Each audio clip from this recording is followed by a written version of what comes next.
Good morning student. चलिए आज का विषय इंग्लिश में ग्रामर का टॉपिक है जिसका नाम है पर्सन। पर्सन ये पढ़ पा रहे हैं आप लोग? क्या लिखा हुआ है? पर्सन। कितना है पर्सन? इसका मतलब होता है पुरुष। क्या होता है? पुरुष। पुरुष मतलब समझते होंगे, व्यक्ति समझ लो। तो व्यक्ति को हम लोग पुरुष के लिए अंग्रेजी में ग्रामर में जो पर्सन वर्ड है इसको हम लोग 3 भागों में बांटते हैं, यानी 3 टाइप्स ऑफ पर्सन, 3 प्रकार के पर्सन होते हैं। तो पहला है फर्स्ट पर्सन।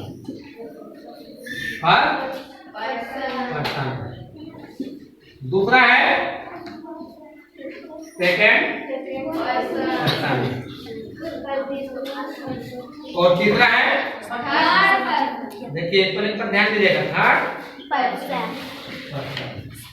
यही तीनों पर्सन जो सब्जेक्ट के रूप में सब्जेक्ट कहा जाता है कि सब्जेक्ट कर्ता के रूप में काम करते हैं, कर्ता के रूप में काम करते हैं। और इन तीनों कर्ताओं को अलग अलग जब हम लोग नहीं जानेंगे तब तक हम सेंटेंस जब बनाएंगे तो सब्जेक्ट के साथ कौन सा वर्ब V1 या V2 या V3 या V4 या V5 लगेगा वो हम लोग यहाँ पर रूल के साथ सीख लेंगे पहले कि किसके साथ कौन सा वर्ब करते हो।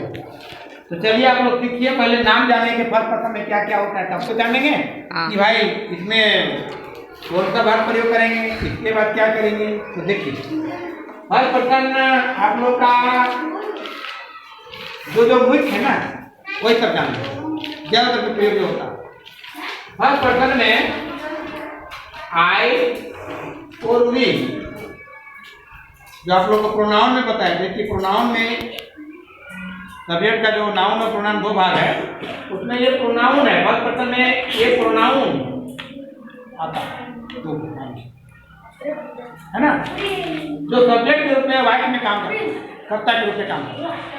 तो वी और आई, वी का मतलब जानते होंगे, आई का मतलब जानते होंगे लाइट। तो ध्यान देंगे यहाँ पर, समझने की जरूरत है, इसको आप अच्छी तरह समझ लें कि फर्स्ट पर्सन में आई और वी होता है। रूल अभी बाद बताएंगे। आगे है सेकंड पर्सन। सेकंड पर्सन में आपको यू ऐसे और भी है, लेकिन सेकंड पर्सन में यू ही जान लीजिए आप अभी जो सब्जेक्ट के रूप में। बाकी बहुत सारे और भी सेकंड पर्सन में आएंगे, फर्स्ट पर्सन में और भी आएंगे, लेकिन हम सब्जेक्ट के रूप में जो प्रयोग होगा भाई तो उसको बता रहे हैं यू। आगे है थर्ड पर्सन। थर्ड पर्सन में सबसे ज्यादा सब्जेक्ट के रूप में होगा। देखिए क्या क्या होगा थर्ड पर्सन में, जैसे ही हो गया, ही हो गया, उसके बाद किसी भी व्यक्ति का नाम, राम हो या सीता हो, एक व्यक्ति का नाम लिखे सब हो सकता है। हाँ सिंगुलर नंबर में होगा। थर्ड पर्सन सिंगुलर नंबर जब हम लिखेंगे, अभी हम थर्ड पर्सन सिंगुलर नंबर ही लिख करेंगे, थर्ड पर्सन सिंगुलर नंबर ही लिखेंगे। थर्ड पर्सन सिंगुलर नंबर बताएंगे अगले दिन। आज आप लोग अभी थर्ड पर्सन में ध्यान दीजिए, मेन बताएंगे, सभी थर्ड पर्सन में बताएंगे, याद नहीं रहे तो ही सी राम सीता भी हो सकता है, मोहन भी हो सकता है, द काव भी हो सकता है। द काव एक साथ है सब्जेक्ट के रूप में, कर्ता के रूप में। द काव होगा तो द डॉग भी हो सकता है, द टीचर भी हो सकता है। तो आप जान लीजिए कि यहाँ 4 को है, ही सी राम बताओ। अब इनमें से आप यहाँ पर वाइट का निर्माण करेंगे, आई से वाइट बनेंगे, वी से वाइट बनेंगे, यू से वाइट बनेंगे। अब यह सेंटेंस पर ध्यान दें। तो कल आप लोग पढ़ रहे थे सेंटेंस पढ़ाने में गड़बड़ी हो रही है, तो कल जो वीडियो देख लिया होंगे, समझ गए होंगे कौन कौन से वर्ब V1 कैसा V1 हो सकता है, कैसा V2 होगा, कैसा V3 होगा और कैसा V4 होता है, कैसा V5 होता है, V4 में क्या क्या होता है, कैसा लगता है।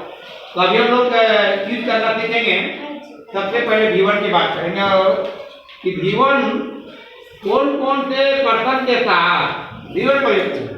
तो यानी हम कहेंगे use of V1, use of V1। तो V1 का प्रयोग हम कहाँ करें, कौन से सब्जेक्ट के साथ करेंगे, देखना उसको देखिए। यानी V1 से जानते हैं कि क्या क्या होता है, कल लिखते हैं। तो पहले देखिए I के साथ जब लिखेंगे Y, तो I वो लिखे, वो V1 है। I के साथ वो लिखें तो I के साथ फिलिप भी हो सकता है, I के साथ I वीक हो सकता है, I रॉन हो सकता है, I वीक हो सकता है। जितना V1 है ना I के साथ लगा दीजिए।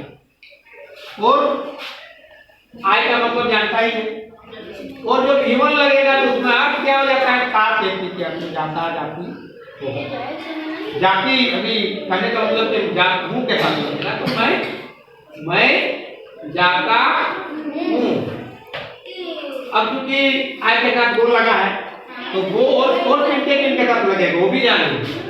देखिए आई के साथ लगेगा तो बी के साथ भी गो लगेगा।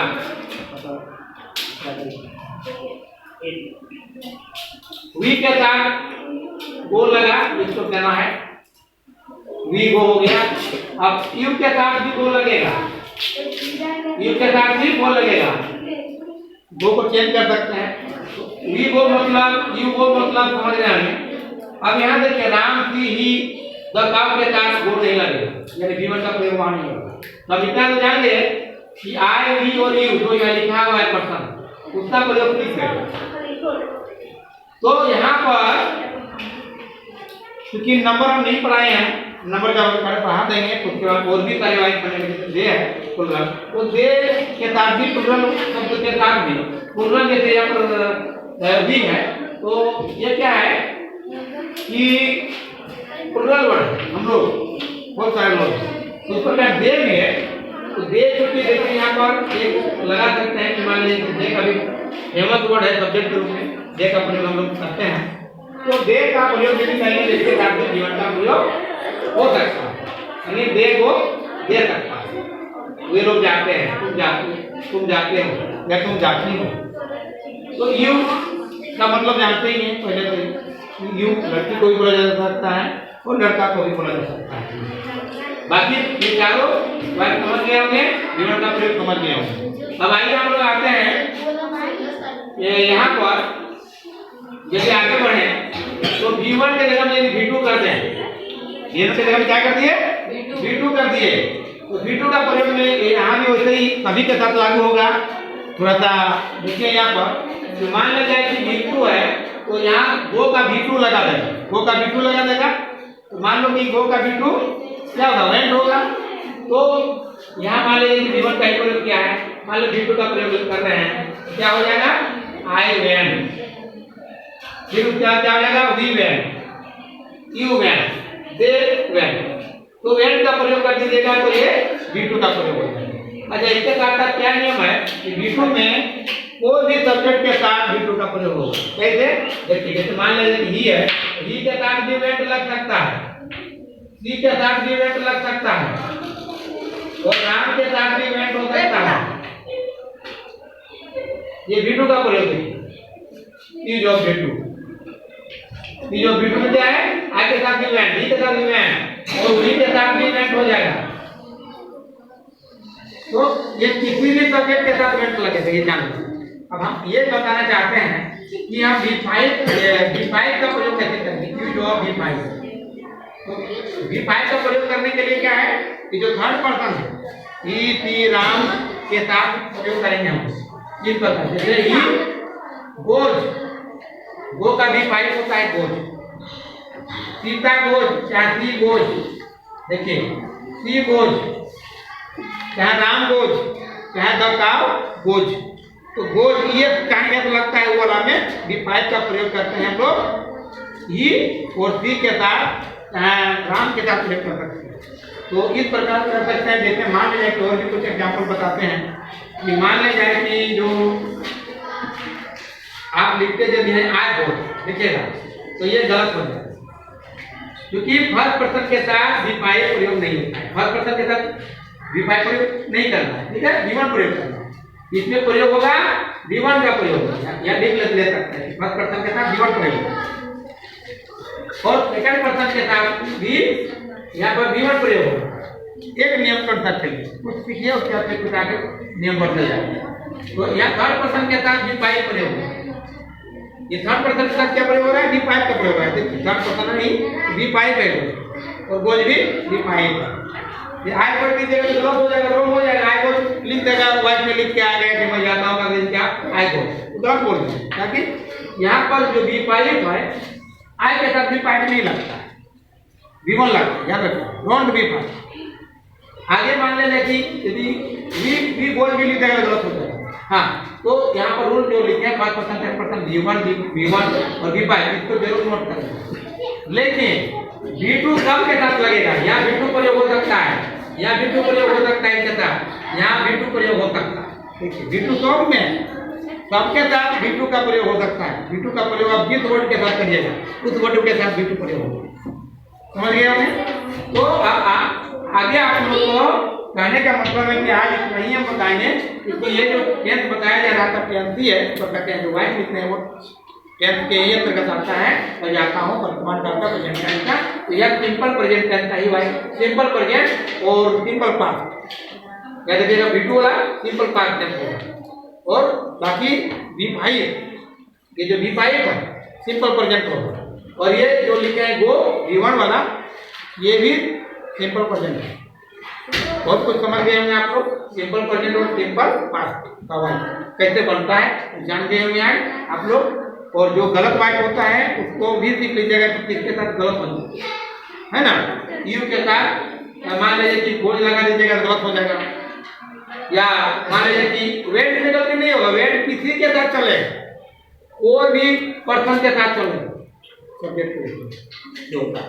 चलिए नहीं आज का टॉपिक हम ये थे पर्सन के बारे में समझ लेंगे। Thank you very much. कैसा लगा? अच्छा लगा? चलिए आज का टॉपिक फिर अगर